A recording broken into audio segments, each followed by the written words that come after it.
And welcome, welcome, welcome. This is Peter Winnick. I'm the founder and CEO at Thought Leadership Leverage, and you are joining us on the podcast, which is Leveraging Thought Leadership. Today, my guest is Matt Hullander, who has a really interesting background. He's an entrepreneur from Chattanooga, Tennessee. He's got business interests in Tennessee, Florida, Alabama, Ohio, and Arizona. Broad range of businesses, real estate development, e-commerce, private equity. He is a partner with a real estate development company. He's got a whole bunch of other companies, and he's written a book fairly recently that we're going to touch on, which is The Daily Climb, 10 Principles to Change Your Life.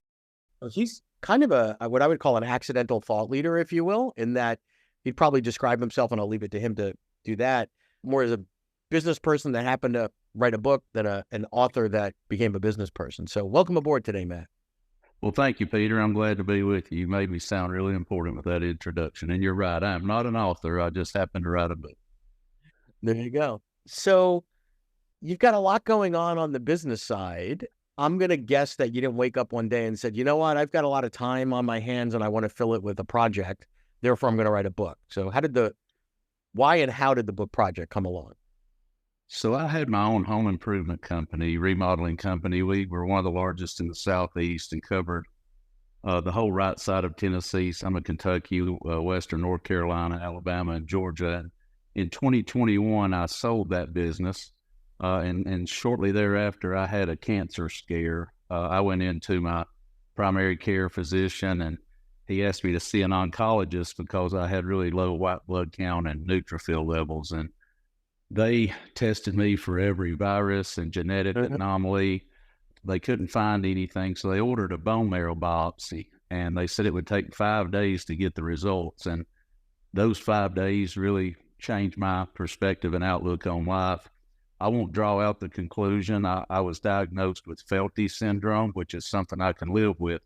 But the real diagnosis I got was that I wasn't living life on purpose. And I felt like at 50 years old, I had enough life experience that I wanted to put that in stories and help other people. And so I went on the journey of writing a book, and now I appreciate your help. I'm out promoting it. I'm donating all the proceeds to a foundation my wife and I are active in that helps raise awareness for teenage suicide prevention. So I'm not making money off the book, but I hope to get it in enough hands that it impacts others. Got it. And what would you like that impact to be? Because I'd imagine those 5 days that you spent between getting tested and getting results were not fun and easy days on the golf course.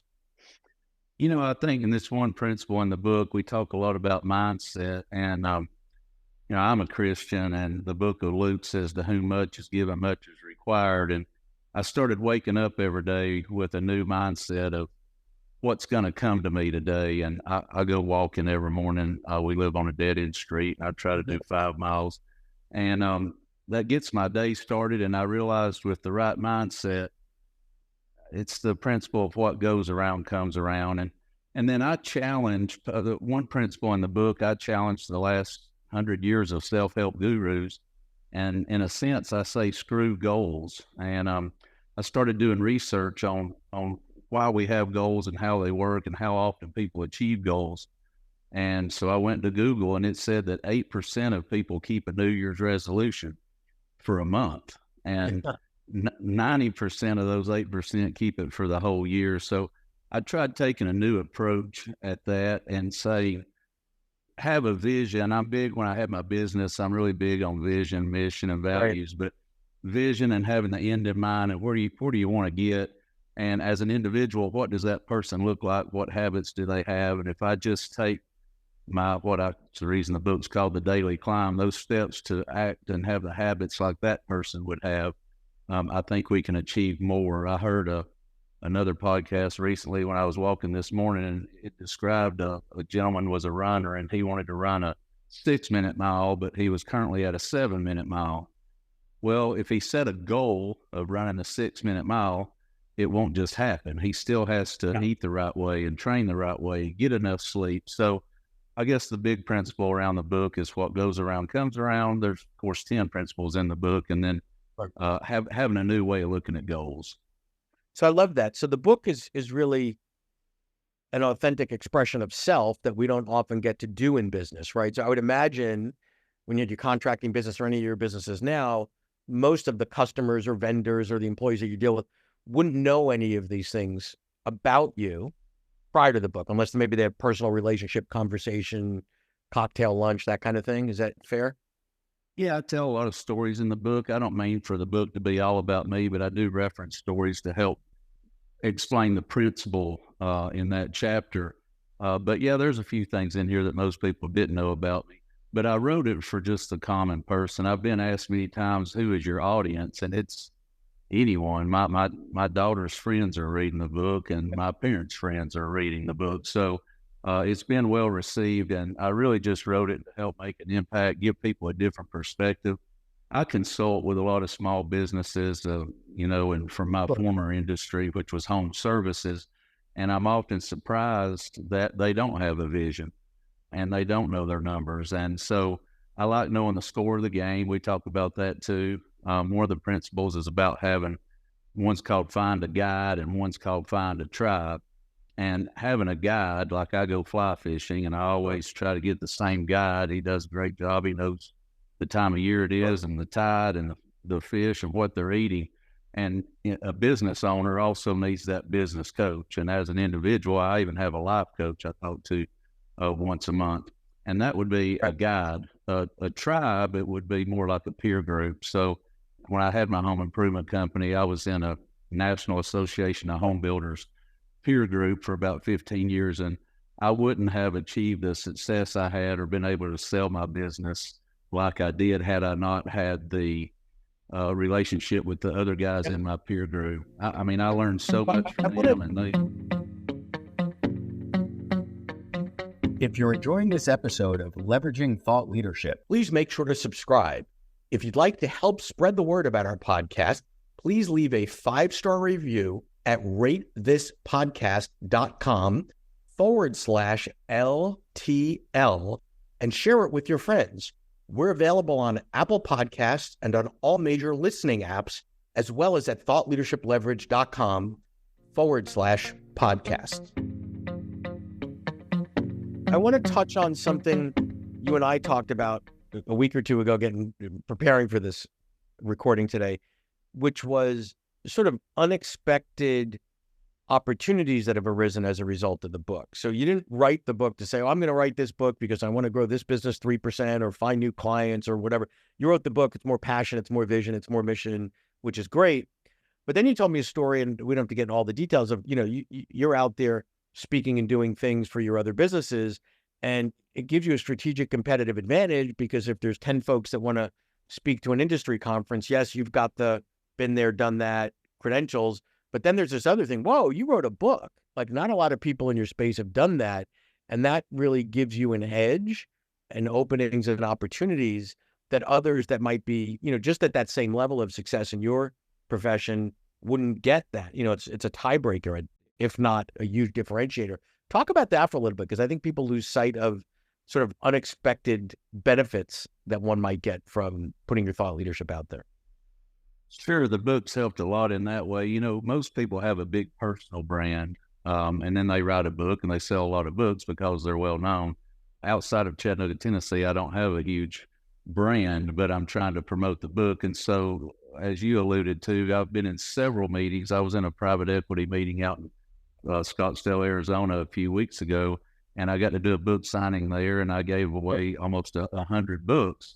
But I met some people that are very influential in fundraising, and one of my businesses, we're fundraising now for a hospitality group. So it's opened the door for me to now go have meetings with these folks that might want to invest in one of my companies. Well, another example, I'm getting my e-commerce business. We're working with Nashville singer-songwriters and country music stars. And I've met with a couple of their agents, and I got to give them a book, which shows that I have a little more credibility than who's this guy from Chattanooga. So it's definitely helped open doors for me. Yeah. So now it wasn't the intent, it wasn't an objective when you started down this road. How do you think about that as it relates to the business? Because I love that you're giving away all the profits and all those sort of things. But if an outcome of writing this book is it can help you raise funds, put deals together, get access to deal flow, build relationships. People want to talk to people that are interesting. And quite frankly, it's more interesting to talk to someone that wrote a book than someone that's, like running a contracting company. Like that's only mildly interesting, right? Relatively speaking. Yeah, it's opened a lot of doors because of that. And, it wasn't the intent when I wrote the book. And honestly, most people, you can Google this too. People don't sell books and people No. don't make money. They don't make money from books, but people write books to help raise awareness for their brand. And then they're selling you a course or a program or a conference. Yeah. That's all great. And I speak at some of those, but that's not my intent. I really don't want it to be a full-time job. I've got other jobs. But it has been very helpful in opening the door. And I have been invited to speak at certain events because I wrote the book, but it's more about relationships and just being in a room. I went to an event in Nashville with other authors, and now we've connected. There was a lady that wrote a book from Hawaii, and she's reached out to me, and there's a relationship there that might help in one of my other ventures. And the same for her. It's the whole principle in my book about what goes around comes around. So I think my wife asked me, she's like, we've spent more money on this book than you've made. And I'm like, well, maybe not, but you never know the opportunity that can come around because of it. Well, but that maybe not is really the question, right? Because maybe if your wife says, well, we invested this in PR and getting the book done and whatever, and then the ROI is strictly measured by number of units sold times some marginal profit level per book. I hate to tell someone their wife might be right, but your wife might be right. Now, your counter argument is, yeah, that's right, dear, but here's some other things where we've made back, 10, 100, some multiple of the investment in ways that we never thought possible. And then the other variable might be time, right? There's nothing, the book that you wrote, as are most nonfiction business books, what I would call evergreen, right? Whether I read that book today or in a year or 5 or 10, I should have that same aha, that same, moment of like, wow, that makes a lot of sense. You're not writing about an election cycle or something that's cyclical. So you could get benefits from this book that we couldn't even predict. Like what is the benefit of that book going to be for you in 3 years from now? Who knows, but it could be there. Sure. And there's always a new audience for me. There's another country, and this book will be around when I'm dead. And I wrote it in a way where all the principles would apply, like you said, no matter what year it is. And I agree. My wife also, I take a lot of lunches, probably more than I should, and often I pay for the lunch, but it's people seeking my advice. And she's like, you always go to these lunches and you end up buying. And but we're also, I explain how blessed we are and where we live and what we have. And Yeah, I think it's a combination of giving back and, that's just the mindset that I talk about in the book. And I've met no one that has that mindset that's not been successful in many ways, but I've met a lot of people that don't have that mindset that are still whining about the poor old me and same old attitude. I just saw a guy from high school recently, and I still think he was in 1991, and he hadn't had a reset since. And even though I had that cancer scare, I wish he could have had an awakening like I had, and it would change his perspective. Yeah. And then finally, as we start to wrap, in your opinion, does it always take some sort of an external awakening, right? Like if you didn't have the scare, I doubt the book would be here. Maybe it would have, maybe something else would have popped in your mind, but you were busy running the businesses and driving this and driving that and didn't have that time, that forced time or moment or opportunity to really reflect. So does it always take, and it doesn't have to be medical, like an external shock to the system? Well, it did for me, but I don't think it does for, a traditional author. I'm sure they go into the next book and it's not for that reason. I had many reasons. There's one principle in the book that talks about failure. I actually, after I sold my business, I had this aha moment and decided I would run for mayor of Hamilton County. And it's in the chapter Plan to Fail. So that tells you how that race went. But there's many things, there's many things that could be that external factor that gave me the motivation to write the book. And a lot of times it is that for other people, but I think for your traditional author, they typically probably put a lot more time in it and have a more systematic approach. But I still think in the few months it took me to write mine that there's enough nuggets in there that's beneficial to everybody, and at least everybody unless all my friends are giving me these 5-star reviews on Amazon, I think it's been impactful. That's great. Any final words on someone out there thinking about taking the plunge? Like, hey, I'm not a book, but well, it doesn't have to necessarily be writing a book, but really diving into some thought leadership in a way because you're passionate about it, even though it's not part of who you've been or what you've done. Sure. And I'm not overly educated. I've worked hard and learned from others and been successful, but I went to a local county high school and got a 2-year college degree. So I'm not your typical author, but there are traditional publishers, and then there's what they call hybrid publishers, or you can self-publish. But if you find the right person to help you, they'll often, like the company I use, Foresight Publishing, I just took all my thoughts and got them out there. I wrote the book, but they give me help in which principles should come first, what order are the chapters, this is how you go get an ISBN number, here's how you can get it uploaded to Amazon. So, and, cover design and that sort of thing. So it's not all that expensive for someone to do that and to have somebody guide you along the way. So I would encourage folks that have been nervous but always wanted to just find the right person to help them get through it. No, good advice. Well, I appreciate your time. Thank you for sharing your story and your journey, and all the best. Thank you, Peter. I appreciate you having me on, and keep climbing. To learn more about Thought Leadership Leverage, please visit our website at thoughtleadershipleverage.com. To reach me directly, feel free to email me at peter@thoughtleadershipleverage.com. And please subscribe to Leveraging Thought Leadership on iTunes or your favorite podcast app to get your weekly episode automatically.